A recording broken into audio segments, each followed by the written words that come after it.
Welcome to Sunday School for Sunday, April 14th, 2024, for our senior high students, ages 15 to 17. I do not own the rights to this music.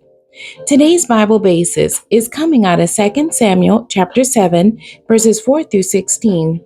The Bible Truth, an Eternal Kingdom. The title of today's story, Know Your History.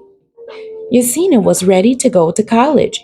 She worked hard to finish high school with a good GPA, and as she started her senior year, she wanted to proceed with wisdom. Yasina had talked with her friend's mother, who was a guidance counselor at a local university. They had first met during Yasina's first year in high school, and the conversation was clarifying and helpful. Now that she was nearing the end of high school, the counselor gave her a great list of things to do, most of which she had done over the last 3 years. At the bottom of the list was a bullet point that had been written in. Yasina laughed to herself, imagining her friend's mother as she marked that point for her. Know what God has done already. See the future correctly. She read and reread that point. After all the things she had checked off her list, Yasina hadn't spent much time praying for God to lead her. She knew she should trust God for her future. She knew in her head that God was in her future, but it wasn't until that bullet point that Yasina tried to pray. She asked God to be with her in the future the way he had been with her in the past. Our lesson scripture, 2 Samuel chapter 7, verses 4 through 16. And it came to pass that night that the word of the Lord came unto Nathan, saying, Go and tell my servant David, Thus saith the Lord, Shalt thou build me a house for me to dwell in? Whereas I have not dwelt in any house since the time that I brought up the children of Israel out of Egypt, even to this day, but have walked in a tent and in a tabernacle. In all the places wherein I have walked with all the children of Israel, spake I a word with any of the tribes of Israel, whom I commanded to feed my people Israel, saying, Why build ye not me a house of cedar? Now therefore, so shalt thou say unto my servant David, Thus saith the Lord of hosts, I took thee from the sheepcote, from following the sheep, to be ruler over my people, over Israel. And I was with thee whithersoever thou wentest, and have cut off all thy enemies out of thy sight, and have made thee a great name, like unto the name of the great men that are in the earth. Moreover, I will appoint a place for my people Israel, and will plant them that they may dwell in a place of their own, and move no more, neither shall the children of wickedness afflict them any more, as before time. And as since the time that I commanded judges to be over my people Israel, and have caused thee to rest from all thy enemies.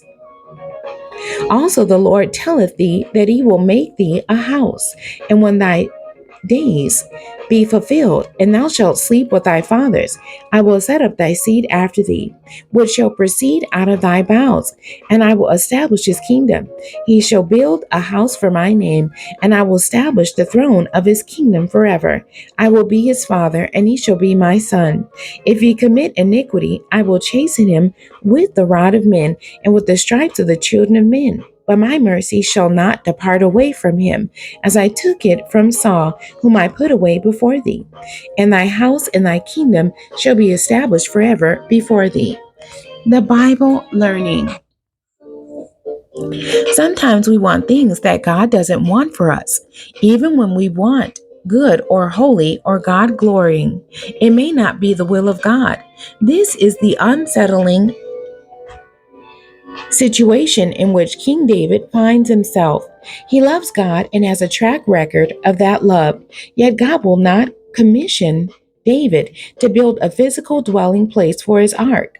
The ark has been kept in a tent and, despite David's desire, will continue to be there until after the king's death. God uses a familiar prophet, Nathan, to give David the news. Indeed, the Lord will establish a house for David, from 2 Samuel chapter 7, verse 11.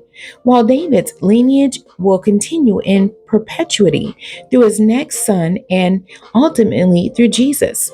He will not build a house for the Lord, The scripture explains the future of David's lineage while showing the maturity of the king in accepting God's no. Students' responses. The questions from today's story. Number 1. What was Usina looking forward to? Make sure to write down your answers. Number 2. How had she prepared so far? Number 3. Who was helpful to her in her preparation? Number 4. What was she learning to do at this point? The questions from our lesson scripture. Number 1. From where did God deliver the Israelites? Number 2. Did God ever complain to other leaders about not having a house? Number 3. How do you think it felt to hear this prophecy? Number 4. Can you understand from your experience David's disappointment? Number 5. Was there any good news that God gave to David? And number 6. What do you do when you find it hard to trust God? Seeking God's heart takes practice. We don't wake up and turn into trusting people. We build trust in God and other people, for that matter, over time. After this lesson, take time to reflect on what you've prayed for in the last 2 weeks or your inability to pray. What do you notice about yourself? What are your main feelings toward God? Does an image come to mind? If you can, write a one-sentence prayer after considering these questions. The memory verse for today's lesson. And thy house and thy kingdom shall be established forever before thee. And that's 2 Samuel chapter 7, verse 16. The end. God bless you and thank you for joining me today.